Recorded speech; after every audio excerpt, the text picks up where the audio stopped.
Hey, welcome to Playing for Keeps, the show where we take a deep dive into dating, love, relationships, sex, and attachment theory. Your host, DJ, will be hosting Dating Chronicles, where she has guests come on the show and give a funny, crazy, or romantic dating story. Tune in if you need a laugh, hear something romantic, or maybe hear someone else's experience to help you grow in your relationship journey.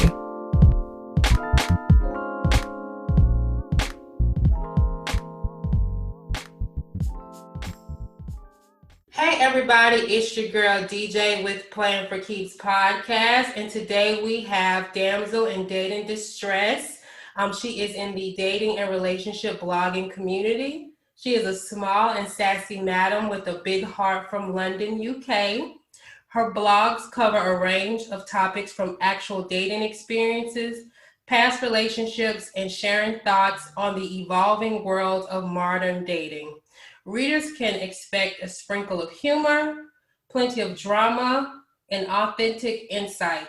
Today, she is here to speak on the topics of why are we struggling to build real deep connections in modern day dating, and also to speak on dating apps. How are you today? Hey everyone. I'm good. Yeah. I mean, I had my full day of work, so and I was splitting between work and doing a bit of writing. So yeah, I managed to reserve a bit of energy. So I'm ready to spill all the tea and kind of just talk to you about those topics. Awesome. Yes, we love when people are willing to come on and spill the tea. Okay, awesome. So the first thing I want to dive into, so, with your blog, like what motivated you to get into blogging, and then why the dating and relationship community? Sure. So there are two main reasons why I decided to start blogging. The first one was I'd come out of a kind of, I'd say long time, it wasn't that long, it was like 10 months. So I'd come out of a 10-month relationship and it was pretty damn toxic. And none of that toxicity was from my side, it was from the guy. I'm telling you, I'm not kidding. I believe it. He was basically, I met him online and he was like, everything was really good for the first 3 months. And I think many people have heard me speak about this story a few times, and it's all over like my blog. I've got a couple blog posts about it. But basically, long story short, he was a pathological liar. And he literally just pushed me to the edge. And before him, I had kind of done a bit of dating anyway. And it was kind of like hit and miss. I had like some crappy dates. I had some okay dates, but nothing amazing. So I had quite a lot of content basically to discuss. And I guess the blog for me was more of an outlet for me to get my thoughts out. And after that terrible experience, it was just a good way to get all my thoughts out. And then the second reason was I started writing actually like 2 years ago.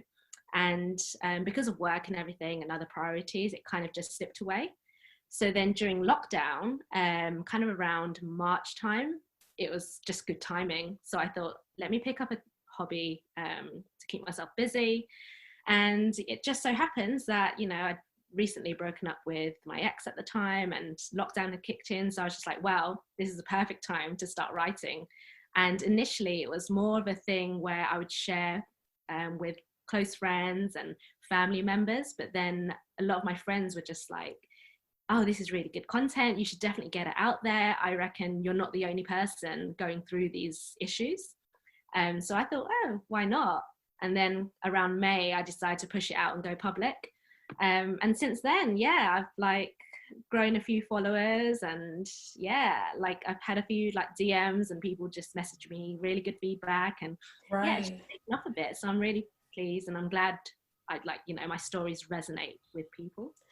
It definitely does. Like, I know I took a deep dive in your blog when I first discovered it on Instagram, and a lot of it, most of the posts I related to. So I was definitely, that's what made me want to reach out. I'm like, yeah, I would love to invite her on, because I'm pretty sure you have a lot of insight when it comes to dating, with this being a dating and relationship podcast. So let me back up a little bit. Your last relationship that was extremely toxic.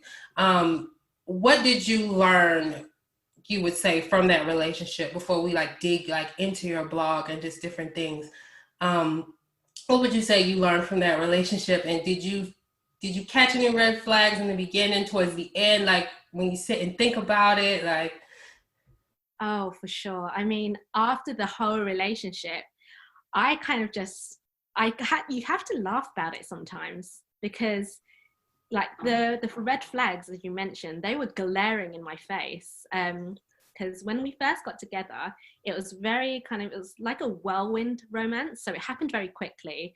And I think after about a month and a bit into it, he started declaring his like love for me. So he was like, "Oh, I love you," and I was just like, "Whoa, Wow. I'm not there yet."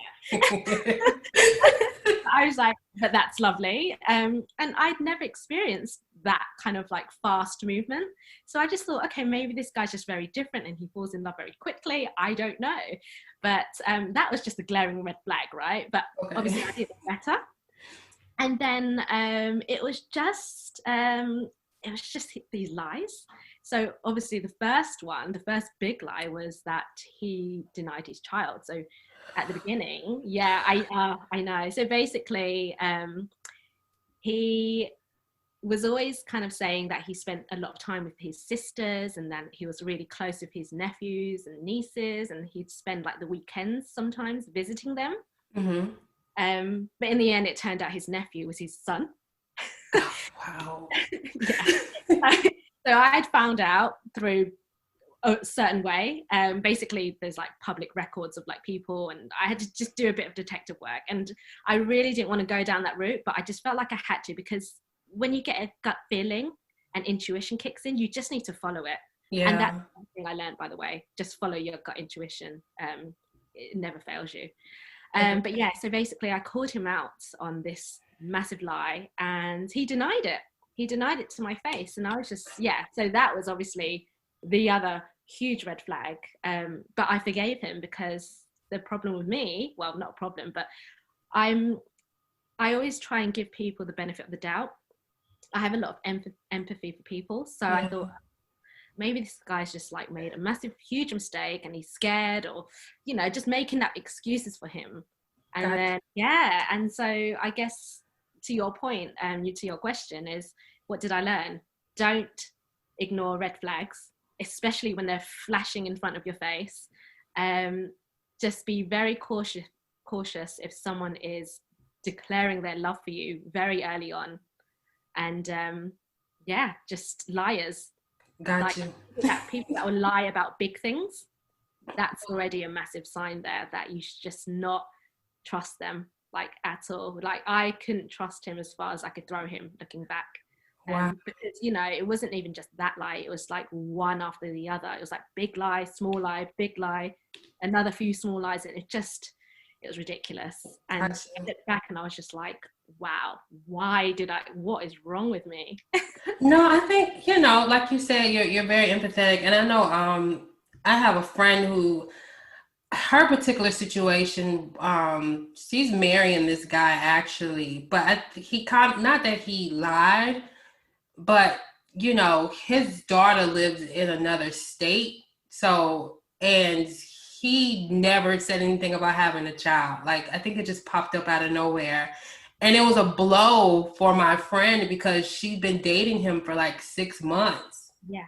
And I think, she had it in her head like, oh my God, this is the one, which I feel like she had it right, but that was a huge blow for her. And she ended up moving, she ended up forgiving him, and it worked out. So I think it depends. So I wouldn't beat yourself up too bad on it. Yeah, I just think, like, with those kind of things, like, if you have children, you shouldn't be ashamed of it. You should just be upfront with it, put it on your profile, like, if you're a father, if you're a mother, just be honest. Because, one thing that I might call a deal breaker, like, I wouldn't, for me personally, my preference is to not date people with children, but that's my personal preference. But other people would be open to the idea, and if you make that information clear from the beginning, then at least you're helping both parties, right? Like, I wouldn't be wasting my time with him, and he wouldn't be wasting his time with me. But clearly, something went wrong with him, and he decided to just withhold that information. And had I not found out, he would have withheld it even longer. And that's crazy. That's crazy. I definitely agree.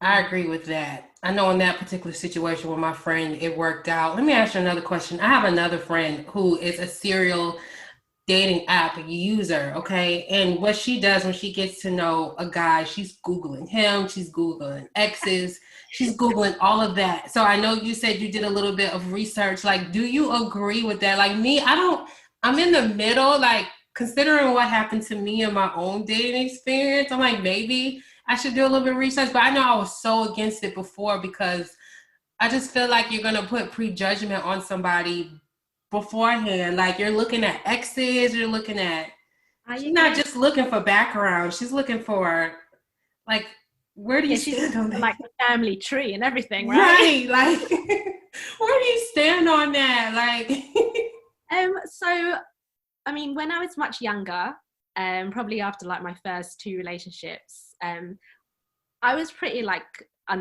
emotionally unstable anyway. So my insecurities would make me and trigger me to go down that route and, check out their Facebook, check out their Instagram, and literally do as much digging. Like, but to be honest, I do not like, now that I'm like 31, like I'm a grown adult now. I want to take someone at face value. I don't want to be doing my whole research, like, and already, like you're not even fully invested, like, exactly. Right, like you guys just met, like maybe you had coffee, maybe you didn't even have coffee, you know what I'm saying? Maybe you guys exchanged Instagram names and you're really digging like off of the conversation. Like I just was like, and I know she used to tell me, yeah, you need to start doing this too, and I'm like, I don't know if I want to do that. Like, I mean, like in my instance, like in my case, when obviously my gut intuition kicked in, and that was like 3 months into it, I had to act on that because it was just niggling at me, and I was like, I couldn't sleep. This was at like 2 a.m. So I felt like I had to. But generally, I would not like go looking at their LinkedIn profile. I wouldn't go like trying to search for their like family history, exes. For me, you're already kind of building this picture about them, and you're already clouding your thoughts, and you're not really giving them, you're not really starting with a clean slate. I think you're giving them a lot of power too. If you really think about it, you're giving them a lot of power over your emotions, and you probably only had 1 or 2 conversations with them. Agreed. Yeah, I don't think that's worth you digging like that, especially like in the beginning. Because I know with her, she would push guys away too because of just, say if they didn't want to move as fast as her, or say if they could do one thing wrong, and it's like she's automatically pushing them away because she's afraid they're going to hurt her, in my opinion, But yeah, I feel like you give a lot of power when you do all of that digging up front. Like I can understand maybe you want to do a background check. I can understand that if people choose to do that. But when you go digging, like saying, he connected to too many girls on Facebook or Instagram. I'm like, we don't know if they're cousins, sisters, it could have came from. It's far too early, and like it's far too early to be creating anxiety and stress. Right. It's just so unnecessary. Like dating is about having fun. It's about getting to know someone and, building a connection. Like whatever's in their past or whatever, like that will come out anyway if you build a good enough connection. You don't need to go digging for that kind of stuff. So I don't agree with it personally. I know people do it though because of probably like, I mean, it all stems down to insecurity, isn't it? And like it does. Have an anxious mind, or if you've gone through something bad in the past, fair enough, like that's how they deal with it. But at the same time, if that's how you're dealing with stuff, maybe you're just not ready to even start dating it. I don't like, that's my opinion. I think deep down in the subconscious they're not, but I think consciously this particular friend, she wants to be with somebody. Yeah. She's been single for a long time. She's ready. Like she always used to complain about not wanting to pay bills by herself anymore. So she is ready, but she does these self-sabotaging things, in my opinion, that kind of ruins that, because like you said, dating should be fun. Like, you take the fun away when you play Inspector Gadget like it's a job. So it's no Yeah. longer fun. So just looking at your blogs, it looked like you would be familiar with like self-sabotage while dating. Could you think of some like examples of what you think self-sabotaging behavior would be? Like, say if you're somebody like that's on a dating app. Oh gosh, yeah. So like self-sabotaging, I mean, I've done it before myself. Gotcha. Self-sabotaging would be looking at the worst case scenario. So just assuming the worst and like also kind of let's think of another example. I mean, I don't really like to admit this. Back in the day when I was like younger, Mm-hmm. going through, it's just like going through like someone's Facebook or whatever. It's like looking for something. Right. I've gone down like an ex's phone before, but this is when I was very like emotionally unstable. So that is basically self-sabotage as well. Gotcha. And then like also if you just hold on to a relationship because for the sake of holding on to it because you don't want to be you're not comfortable being alone, Yeah. that is like a form of self-sabotage as well, because basically you are just putting yourself through misery, but you think you're not because you don't want to. It's like a double-edged sword, basically, isn't Really, it? you got somebody there, but I know for me, like when I was doing it, like I have somebody here, but at the end of the day, I feel alone. Like Mm, deep down inside, you feel alone because the relationship isn't serving you anymore. So it exactly. is self-sabotage in a way, because it can ruin it can, in a way, it can really ruin your self-esteem and just other things about you when you stick around in a relationship that doesn't serve you, or if the person just doesn't care about you the way that you would want them to. It's real damaging. Yeah, and in the end, you end up holding so much resentment and kind of anger and Right. frustration towards them and yourself for even And like staying in it. right. So And you're just kind of, yeah, right. And you're then carry it on too to the next relationship. Or yeah, if you're somebody who doesn't pause for a second that's and it. think, you actually go to the next person in a different body but with the same traits. That's something I had to learn for myself. Like, yeah, you continue the toxic dating cycles. So one of your blogs stick out in my mind that I read that I would like you to talk about. Um, the saying "fuck boy," but you talked about "fuck girls." That girls. Fuck girls. Oh, you know what? That blog post surprisingly blew up. Like I had people messaging me saying, I love this post. Oh my God, it's amazing. Or like people were like, LOL, this is great. I was like, wow. Right, Like, because it really breaks stuff down. So I blogged for a second. Like, if you go on my website, I wrote a similar post, but it was more so of, they talk about narcissistic men, yeah. but women carry narcissistic traits too. And that's what that article reminded me of. Could you dig into that article? Like, because in the dating scene, it's always usually about the man who's fucking up.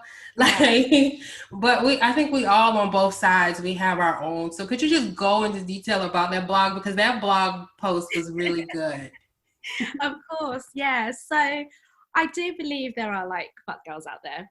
And when I was writing this blog post, I was thinking about it because I'm not gonna lie, like I think I had like I think it was like maybe 11 or 10 bullet points. I can't remember, quite a few, maybe 15, Yeah, it was quite a a few. good bit. Yeah. Yeah. And I was laughing as I was writing it because I had resonated with like maybe 2 or 3 of them. And I was like, oh no, I'm like 15-20% like fuck girl. I Oh felt God. like I related a little bit.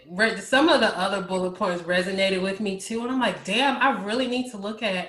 myself and reevaluate my life. Like, But like, yeah, no, as you were saying, some guys are like sly, but girls are just as sly. I'd say girls can play it a little bit better yeah, because girls think a lot more. They true. kind of analyze, and generally girls are always one step ahead, which is why we do all this like Facebook check-in and detective work and blah, Hmm. as back to what we were saying. So we kind of know how to play the game a little bit, and generally, it's like the type of girl that is a fuck girl. She can like get many dates quite easily. She's able to kind of like dispose of guys and get a new one the next day. It's quite easy for her to do that. And then she utilizes like her like Instagram pages or like basically her social media. It's very narcissistic. It's all about her, and it's not even just about like what's she up to. Maybe she's like going on holiday or something, but it's her on holiday wearing these like outfits that accentuate her body parts and like things that you really learn. Basically, she knows how to play the game. She knows what can get the guys going, right? So again, like you said, I'm not saying like all girls that do it are narcissistic, but generally, like if you want to kind of go down like a stereotype kind of fuck girl, then yeah, that's typically what they do. And I'm sure like girls, if any girls are listening, don't worry, I'm not judging you. Like we all have like some like traits of a fuck girl within us, I think. But for me, I'm trying to remember the one that really resonated with me. I'm trying to remember which one, because there was a couple of them. There was a good bit of them. I know. Is it like playing games? In a way, I do play games. Like that's one. So, like an example I can think of for myself. I know I don't want this guy. You know what I'm saying? I don't want him for real.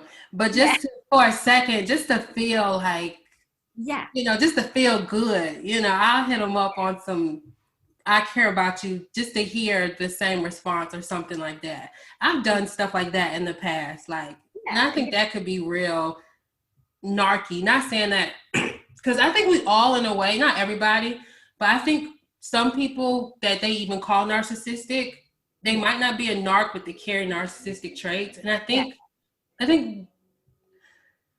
that's just a tough word that a lot of people use. But I know that is kind of what I just said can kind of be narcissistic in a way, because I'm playing with somebody's emotions. But that's something I can kind of ding myself for. I would do that and then and play with a guy's head just to get that attention that I want, keep it moving, because that's really what a fuck girl is. I think according to your article, she's a woman that craves a lot of attention, and she'll get it by any means necessary. Yeah, exactly. Yeah. And I've been there too. Like there are guys that I've like dated, maybe like had three dates max, and like they'll be hitting me up and I'm like, oh yeah, let me just entertain this a little bit, just because like I'm bored and I know they'll like respond back to me.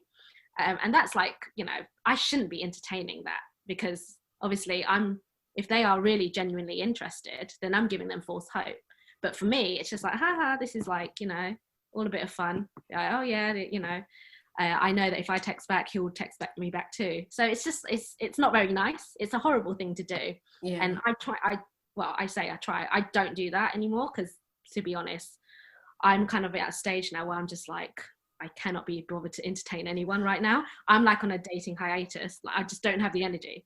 I'm in the same boat you are. I'm not entertaining anybody who reaches out to me, and I'm not on any dating apps. I'm kind of on a hiatus myself, just for me trying to figure myself out, because at one point in time I was all over the place. So yeah.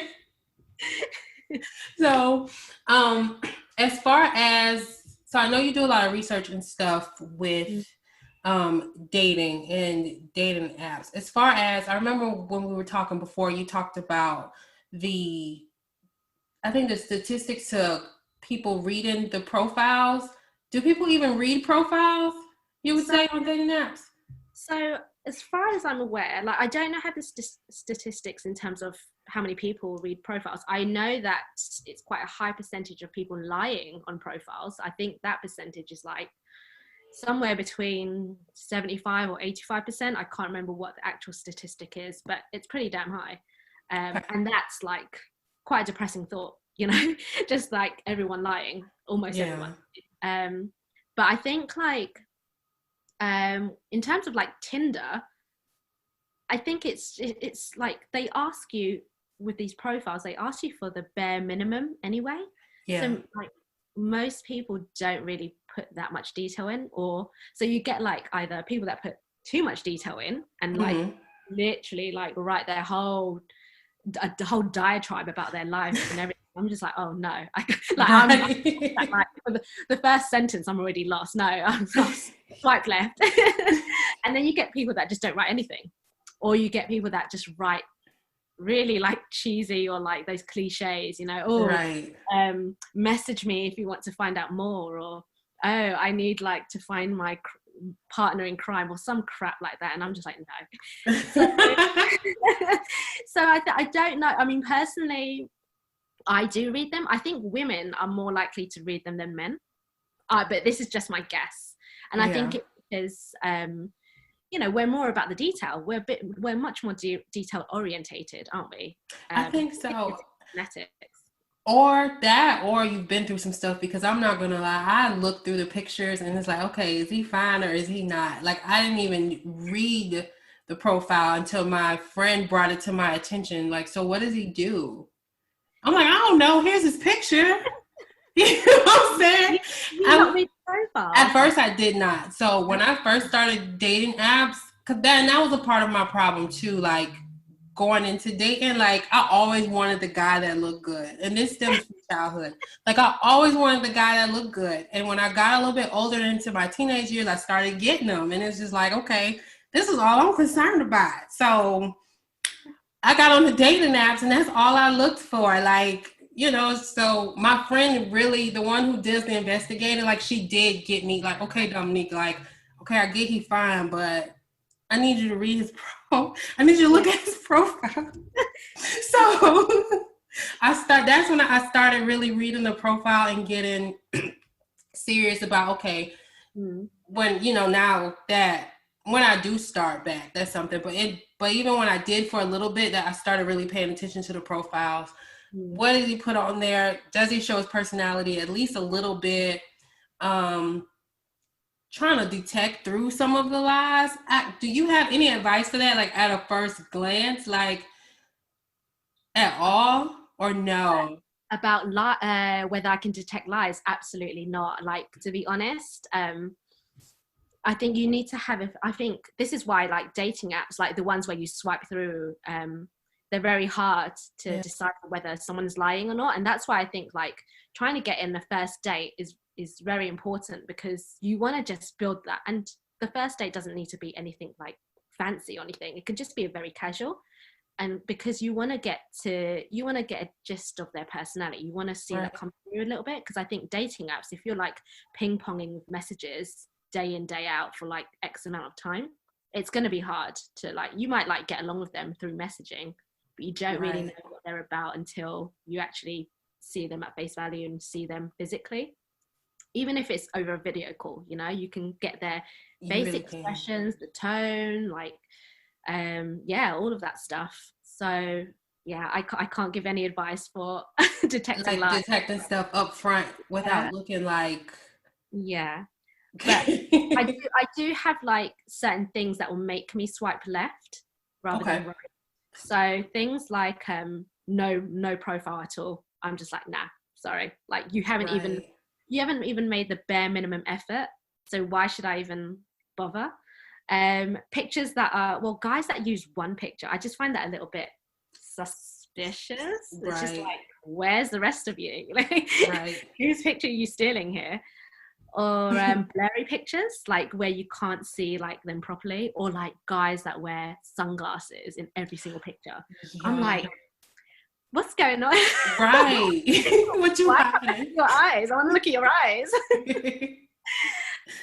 Ones that write like essays about themselves. I'm just like, yeah, thank you. Like, I you know, clearly you're very new to this game, and, you know, bless you, but I really don't want to read. I think they're either very new or they're scammers. Like, that's what I discovered. Like, guys who write like long messages like that, like they try to look like they're this honest person up front, and then once you start messaging them, it's money, it's something that they want, or it eventually it comes out. That's something I've learned through people who write.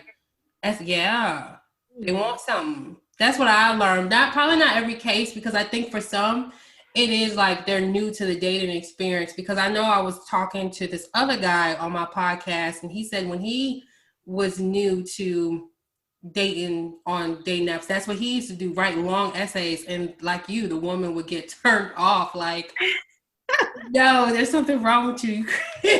And his son, who's like kind of around our age, he may be a little bit older, he had to tell him like, no, that's not how it works. That's not how it works. Yeah, so I think you hit it on the nail too. But I know for me, in my experience, I discovered, because at first I'm thinking, oh, okay, he's just being upfront. It's okay. He's probably a really nice guy. I went ahead and matched with him, and no, it wasn't that. Yeah. So I guess like the general consensus between us is long profiles, nah. Like, right. Yeah. Sorry, thanks, but no thanks for sharing your life story. Yeah, so I mean, those are just like that's just a small handful of like things that'll just make me swipe left. Bad pictures, yeah, like the effort on profiles and stuff. Gotcha. And just like, yeah, really cheesy cliches. I'm just like, no, I don't have time for this. Do you look at like professions and stuff like that too, or no?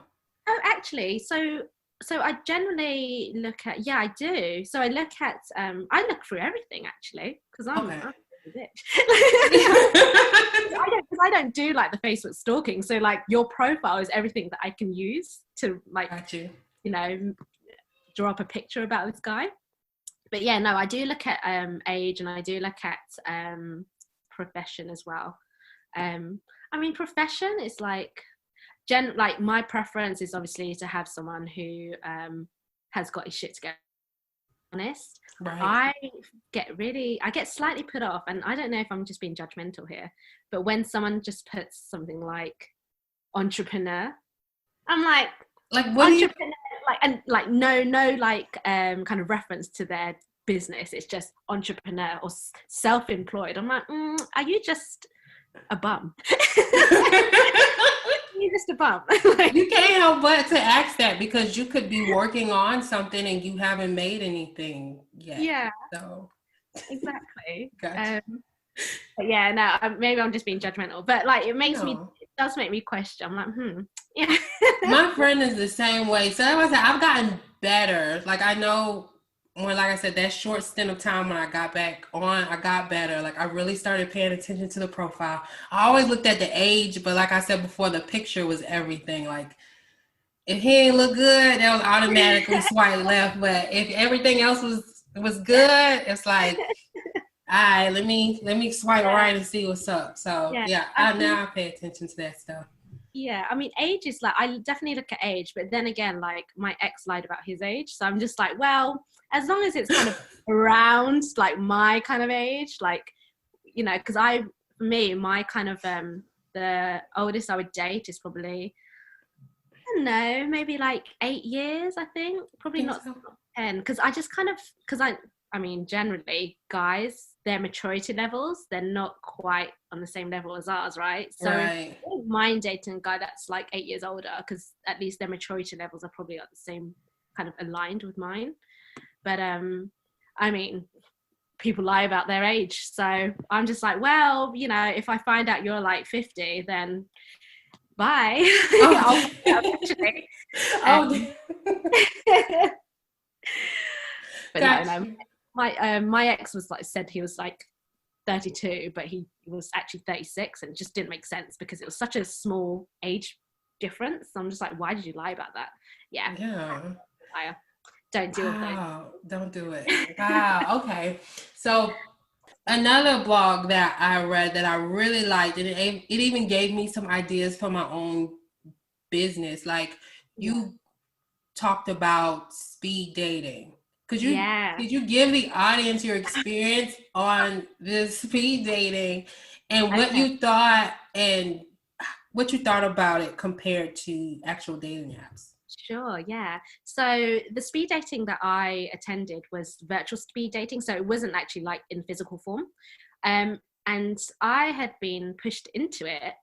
Actually, I was convinced to like kind of take part in it because one of my fellow podcaster friends, he was just like, have you ever tried it? And I was like, I've thought about speed dating, but like I think maybe lockdown, because there isn't much to do at the moment. I might as well, it might just be a good bit of fun.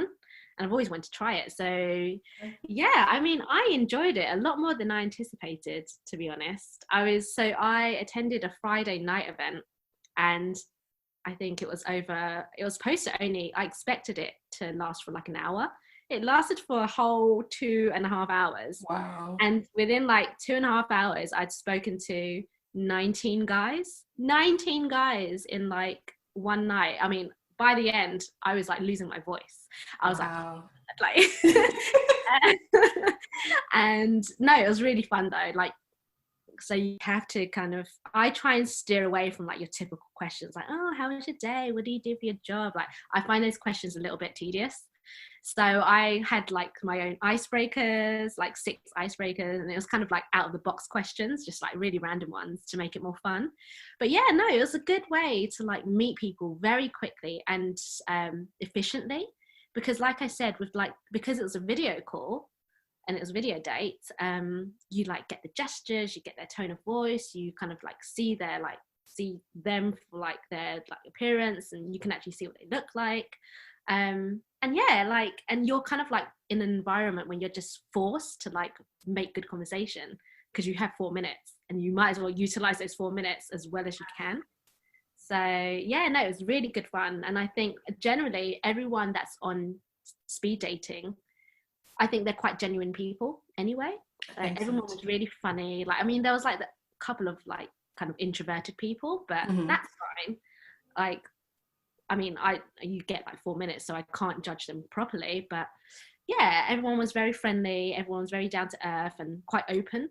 So yeah, I would highly recommend speed dating, whether it's over the video call or whether it's like in physical form once lockdown's over. But yeah, it's a good shout. So compared to dating apps, how would you compare speed dating to dating apps? And which one would you prefer? I would certainly pick speed dating over dating apps, to be fair. But the only thing is, speed dating takes a lot of energy.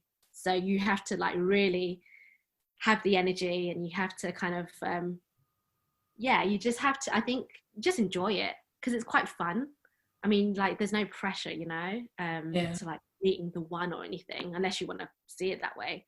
But I think in terms of filtering people out, it's far superior to dating apps, because dating apps, you could be talking for like weeks, and then you're just like meet up and you're like, well, I've wasted like 2 weeks of my time talking to you, and then finally meet you, and actually we don't click. Whereas at least speed dating, you kind of know whether you have that kind of chemistry. And also there's like research that says I think people take between 3 seconds to 15 seconds or something like that to make a good impression, and you'll just know whether you get along with that person or not, like within those seconds. So obviously speed dating, you get that opportunity. Gotcha. Okay, so I got a question off of just what you just said, and off of I had a conversation with somebody else who came on my podcast, and he was telling me how he met this woman who said she knew in 30 seconds over the phone if she was gonna click with a guy or not. Now, I'm big on like when you focus on chemistry like that fast, sometimes I wonder if you're focusing on, like, for me, I feel like if you're at a certain age and you're not with someone, more than likely, if you're looking for some type of chemistry, it might be the wrong type of chemistry. Like, with that statistic that you gave, like, do you agree with that? Like, as far as like 15 seconds, like when you did the speed dating, like, do you think you needed more time to realize if you click with that person or not? Because they gave you 4 minutes. Yeah, so I like, so every time I was in a room with a new guy, I think as soon as he opened his mouth, or like after I had like, maybe after we exchanged maybe a couple of questions, I kind of knew. I was like, nah, this is not the kind of guy I really want to date, or like, to be honest, generally, the ones that I got along with best were ones that kind of were asking me questions out of the box, or just made me laugh, or just a lot more random. And whereas some other guys, they were just very kind of, how can I explain them? They were just taking their whole speed dating process very seriously. So it was almost like a checklist for them. So like, what do you do as a job? How old are you? What are you looking for from this dating event? Do you want kids? I'm like, whoa. Right. And I get it, because maybe because the age range in the dating event, it was like 35 to 45. Sorry, 30 to 45. Yeah. So maybe like these guys were a lot older and they were just looking to settle down. But for me, I was just like, nah, sorry, this is too much for me. Got you. But yeah, so I think you just know whether, even if you're not, even if you don't think, oh yeah, I could like see myself with you, you just know whether you'll get along with someone, at least. Got you. I think I just give people too much of the benefit of the doubt. Like, some people give somebody the benefit of the doubt. I think 2 to 3 times just too much over it, because I know I'll be like, I don't know if 30 seconds is long enough, but some people are like, yeah, you should know. And I'm like, no. But then I think about my past history and I'm like, yeah, I give people too many chances. Okay. Now, what dating tips or advice would you give just the listeners, just somebody who is in the dating community, blogging? Like, what advice would you give? I know one thing that you point out constantly is to have fun with it, which I think is very, very important, because when you run in and you take it too seriously, I think it's easier for you to be taken advantage of people who aren't looking for what you're looking for. So what other things would you tell the audience? For sure. And just like adding on your point about having fun, just try not to set too many expectations. I think it's good to know what you want, but just don't set any expectations, like at least not high expectations, because it will always lead you to disappointment. Because you need to get to know someone, until you can actually have a gauge on what they're like. So that's one thing. Know what your non-negotiables are. Oh my gosh, like know what your deal breakers are, because if you go in and you're like, you know what, maybe I'll give this guy a pass because he's a really nice guy, and like for example, like I wouldn't date guys with children, and obviously my ex had a child, and really by that point I should have been like, okay, bye, like sorry, that's a non-negotiable for me. Yeah. But I kind of just I decided to just like forget about that non-negotiable and just go along with it, and that's where I made the mistake. So if you know your non-negotiables, stick with them, because it will help you filter out the ones that you shouldn't be with, for sure. And then I think a final tip is, let me think. Can I think of another tip? Like I think just, don't make judgments too quickly. That's another thing. Like, don't prejudge someone too much. I mean, I think like, going back to what I was saying, like, yeah, you can like get a gauge on whether you'll get along with someone. Yeah. And if you do happen to get along with someone, don't categorize people because of your past. So don't bring your past into the present, for sure. And yeah, don't just judge someone because, you've previously had a bad spell, or, something about this new guy reminds you of, someone from the past. Like, just try and see it as a new clean slate. Yeah, those are my dating tips. I probably have a few more, but I'm having like a brain block at the moment. Yeah, okay. So let me ask this: where can the audience find you? Yes. Okay. So if you are interested in reading some of my blog posts, in datingdistress.co.uk.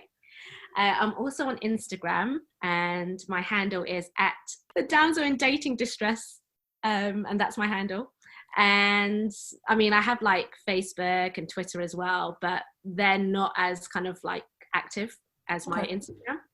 But yeah, it's just full of kind of quotes, tips, and just quite easy, like things to just easily digest. So hopefully you enjoy it. Yeah, and all of those links will be in the show notes. I want to thank you for coming on and blessing us with your stories and your knowledge. It is greatly appreciated. Oh, thank you for inviting me to the show. I really appreciate it. It's been fun for sure. Awesome, most definitely. And I want to thank all of the listeners for tuning in today. You can find me at P4K Podcast on Instagram and Facebook. And until next time. Thank you for tuning in to today's show. If you liked this podcast, please download and subscribe. If there's anything you would like to talk about in regards to relationships, or would like to be a guest on the show to speak on relationships or get advice, you can always connect via social media at Playing for Keeps or email DJ at info@p4kdating.com. Thank you for tuning in, and bye for now.